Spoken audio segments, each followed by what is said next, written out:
Big, loud, explosive. That's how we remember the movies that defined generations' epic action films, with sky-high budgets and stars that seemed untouchable. But behind the spectacle, something darker often unfolds. Every so often, a movie doesn't just flop, it detonates.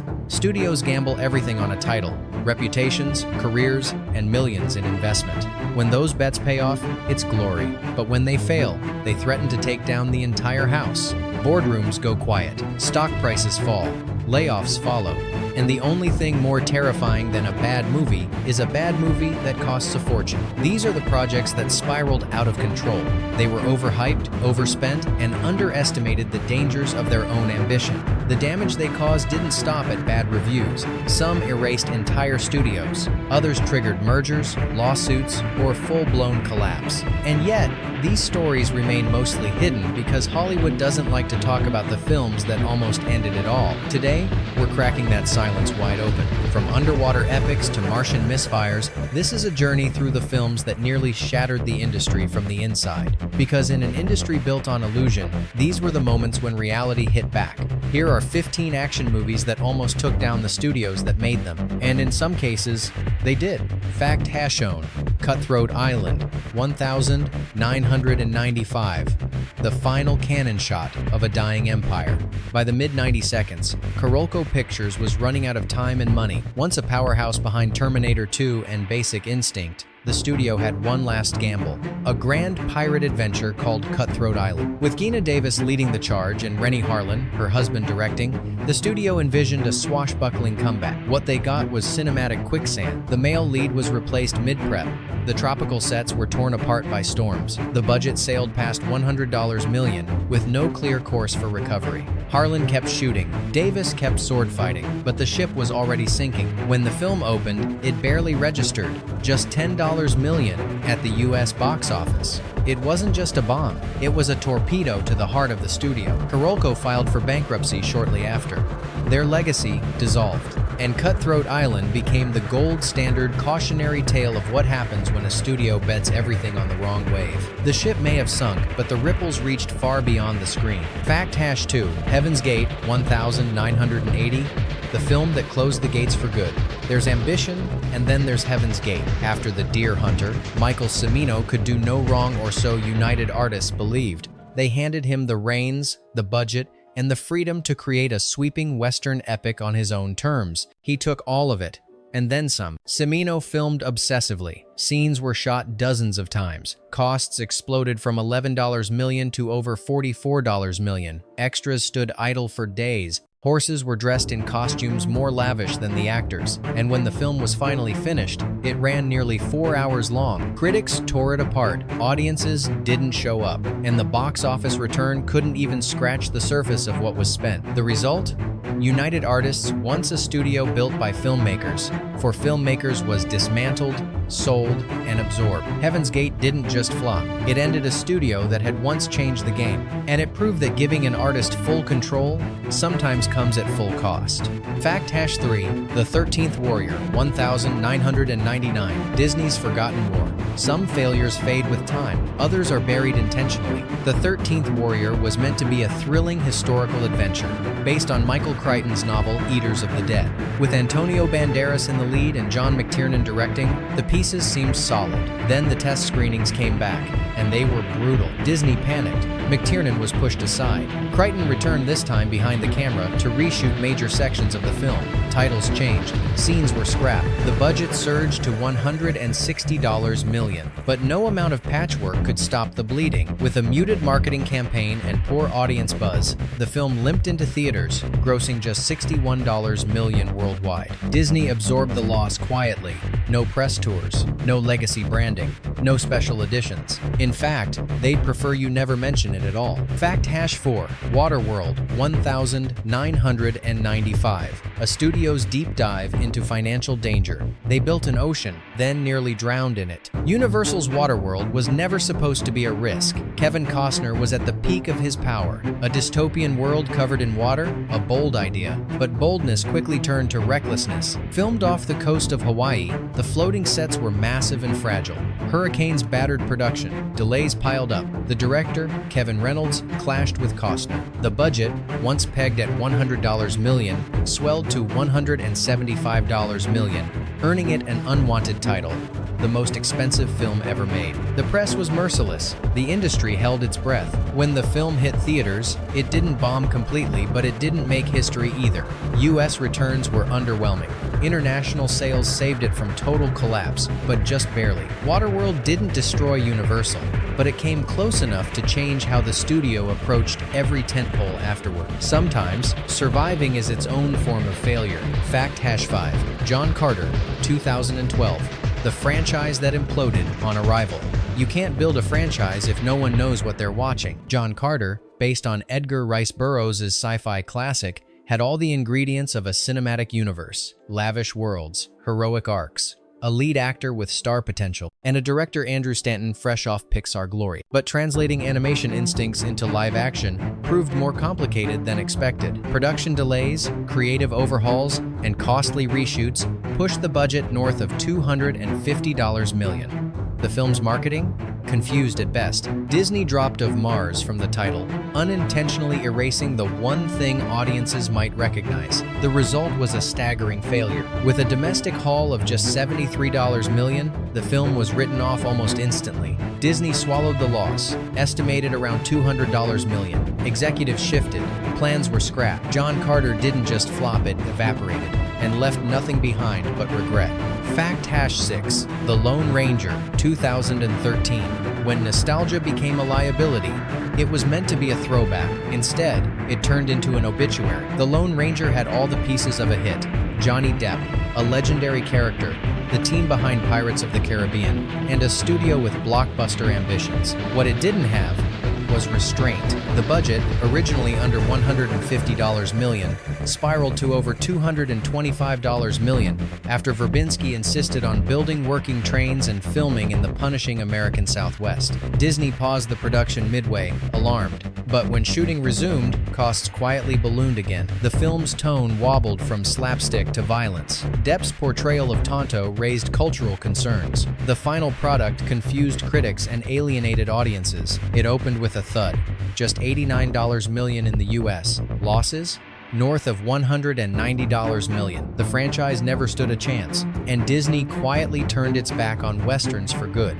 Fact #7. Speed Racer, 2008. The engine roared, but the audience slept. This wasn't just a movie, it was a visual experiment at 300 miles per hour. With Speed Racer, the Wachowskis tried something bold, fusing live action and animation into a hyper-stylized, color-saturated adrenaline rush. Warner Brothers backed the vision with $120 million, expecting the next family-friendly blockbuster. What they got was a film no one knew how to process. The aesthetic was overwhelming, the tone inconsistent, the editing relentless. To fans of the original anime, it was a faithful tribute.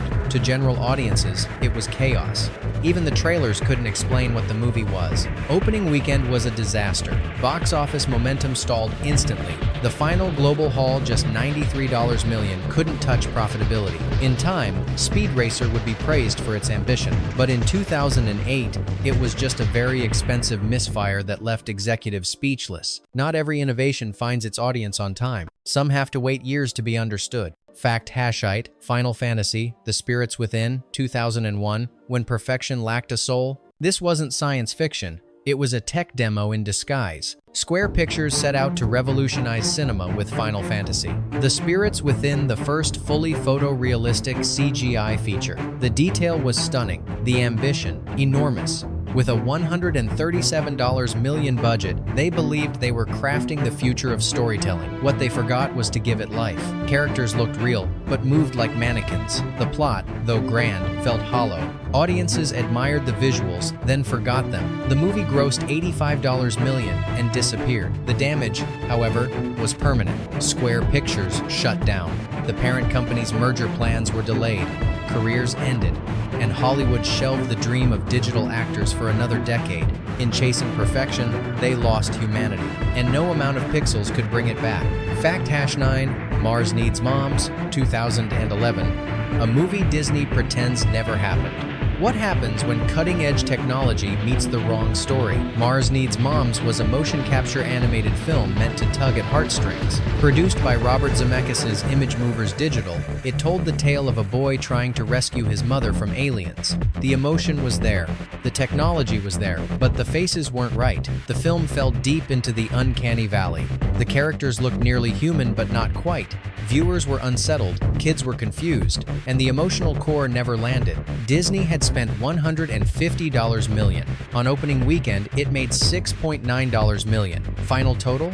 $39 million worldwide. The fallout was swift. Image Movers Digital was shuttered.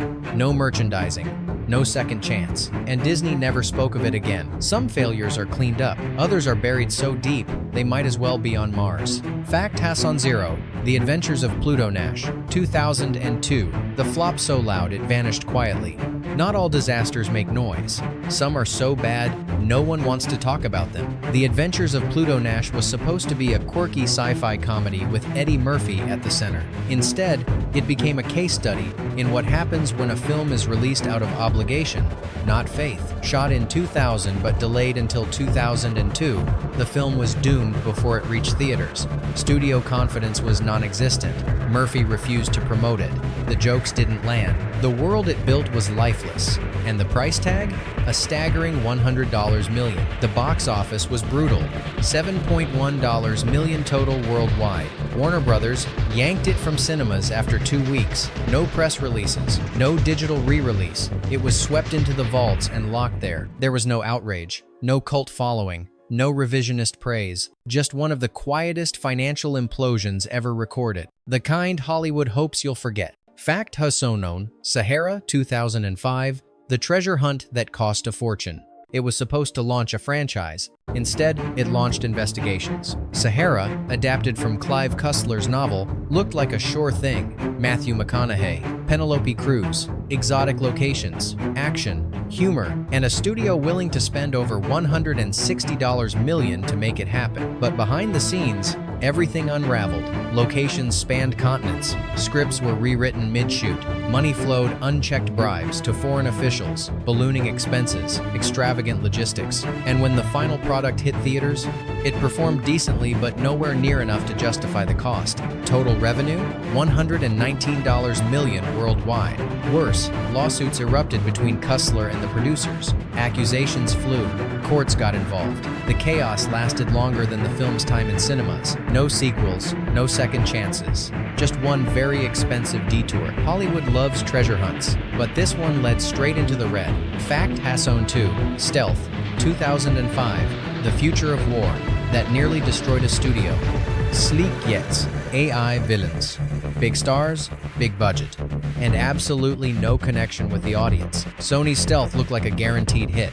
With Jamie Foxx, Jessica Biel, and a plot about autonomous fighter planes going rogue, the studio poured in $135 million, expecting a new action franchise. But what they got was a film as cold as its machines. The story lacked urgency, the stakes felt weightless, critics ridiculed its logic, audiences ignored it, and Fox, just off his Oscar win, distanced himself from the project completely. The film made $76 million globally.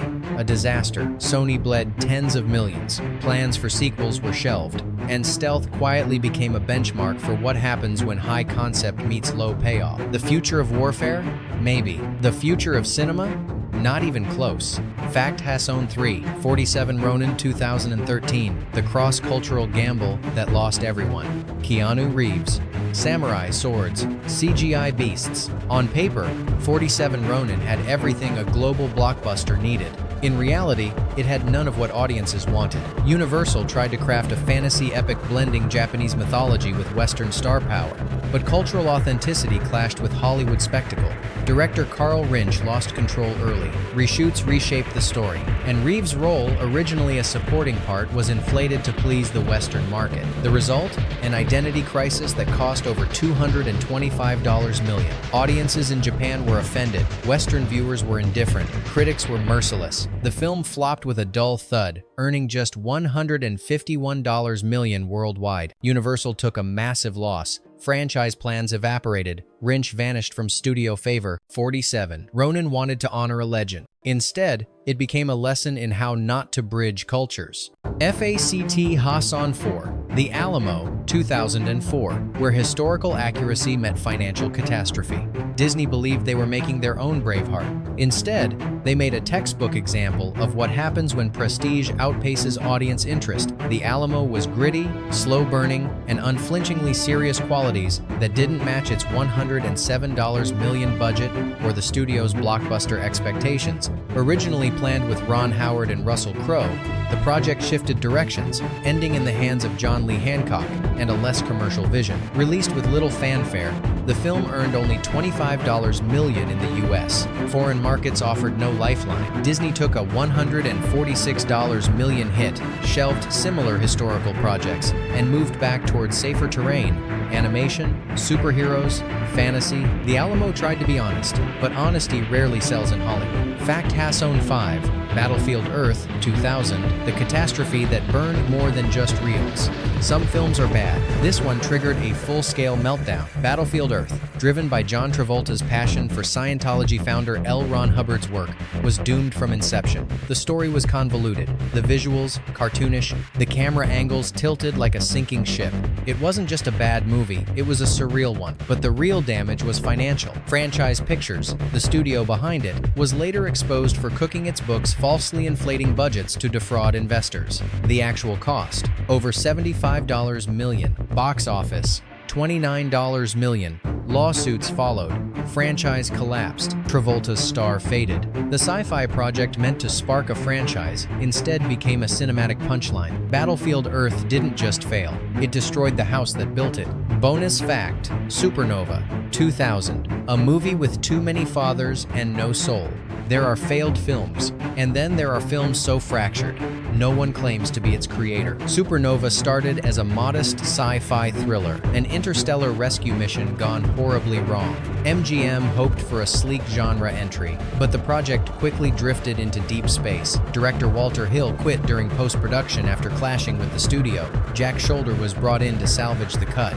That didn't work. Then came the wildest twist. Francis Ford Coppola, the man behind The Godfather, quietly stepped in to do a last-ditch edit on his laptop. 3 directors, 3 visions, no consistency. What made it to theaters was a stitched-together Frankenstein of tones, pacing, and incomplete ideas. Hill was so unhappy he removed his name from the film, crediting Thomas Lee, instead a Hollywood pseudonym reserved for projects no one wants to own. The film cost $60 million. It made $14 million. No press campaign, no legacy. Just a strange footnote. Everyone involved moved on in silence. Because when no one can agree on what the movie is, no one wants to explain why it failed. Some of these films aimed too high. Others simply got lost. But all of them left scars on studios, on careers, on the industry itself. So we ask you, which one surprised you the most? Was it the quiet collapse no one noticed? Or the slow-motion train wreck everyone saw coming? Tell us below. Because in Hollywood,